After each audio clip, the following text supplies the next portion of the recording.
What's up guys, Who Needs Meta here, coming at you with another retro deck profile.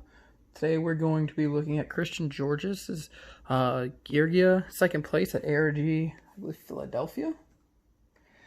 This was the last format where the turn player got to draw. It was the April 2014 list. Other popular decks were, it's often called hat format, so hat, but this event was won by Mythic Rulers.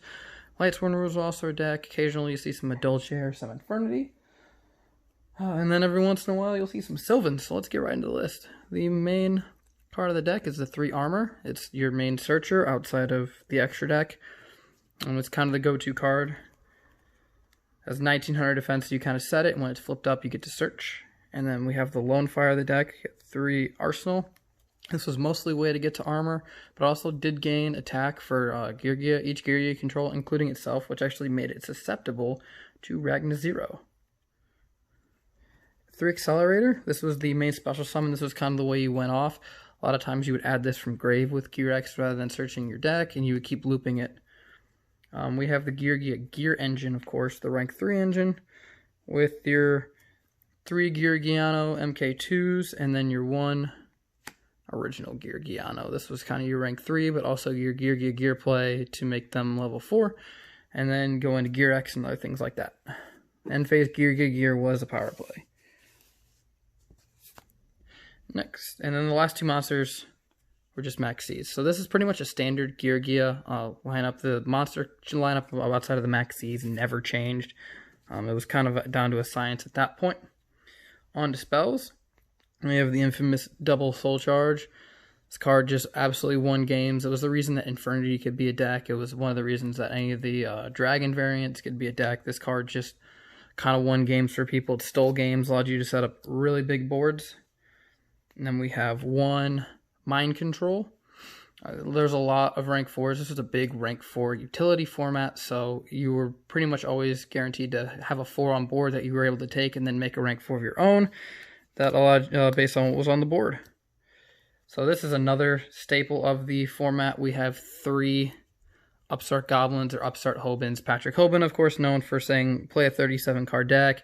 And, you know, you play 3 upstarts to get down to 37, essentially, and this is kind of your way to get into your deck as quickly as possible and allow you to gain some advantage. And then last, we have staples of 1 book and 1 dark hole. Book was really good in this deck. It was kind of, this is where it was really, like, the start of it going downhill for book, but this card was really good because you could put your armor face down with it, especially if you got, like, Fiendish Chain or Breakthrough or something like that. You could use that to help it resolved. And we have our 3 Gear under our traps here. This was kind of the main one of the deck to special summon out of the deck, and end phase Gear was just such a good play at the time. We have our 1 currently limited Bottomless. Mermello kind of searched this one out. This one didn't really, this obviously didn't play Mermello, but we also had the other cards that searched out with the Traptrix Traphole Nightmares. This was a very popular trio of cards at the time.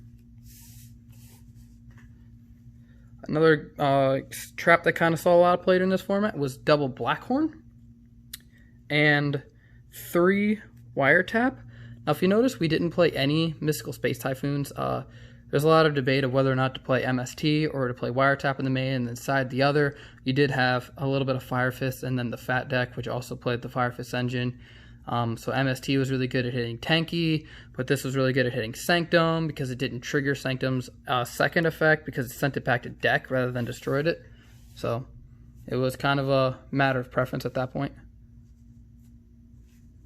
Next, we're going to get into some more traps here. We have Torrential Tribute, Needle Sealing. Because of the amount of spammability in this deck and the fact that it only destroyed face-up monsters, you could save your armors and blow up your opponent when they want to like explode for extra plays, so that was kind of interesting. Double Breakthrough. One of the best traps of the format, 1 Compulsory Evacuation device, and then 1 Solemn Warning. One of probably the best traps in the game.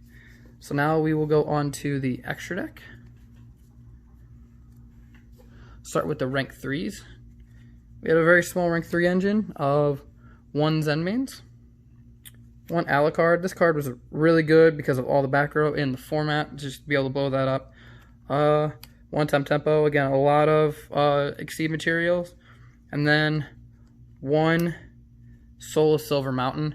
This was Earth monsters only, but it was really good because you could target a set card and then it couldn't be activated while this card was on the field, so it was a great way to either bait out like a Fiendish Chain or a Deep Prison, especially if you were like whittling down your opponent's back row.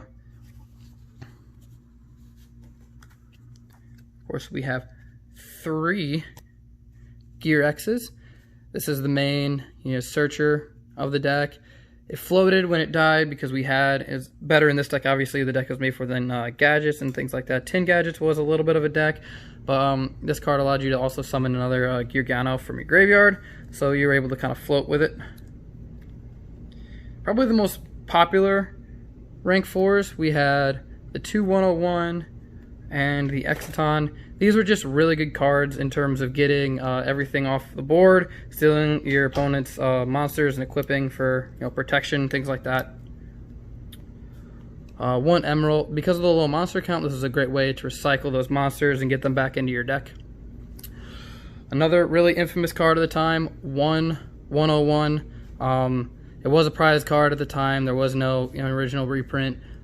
People who were spending outlandish money on this card, it was like $500 to $600, and there was a lot of weird people who liked to buy these things to like give themselves an advantage. It was kind of like, I guess, a more modern equivalent where those like really weird people who would really want to play Minerva Turbo, so they would spend a bunch of money on a prize card Minerva. We have 1 Abyss Dweller. To shut down graveyard effects, really stop the dragons. 1 Direwolf to pop cards, and then 1 Rhapsody. This was a great way to stop your opponents to get rid of the dragons and the dragon rulers and things like that. So this was kind of a really fun advantage-based format. Let me know what you guys think of the deck.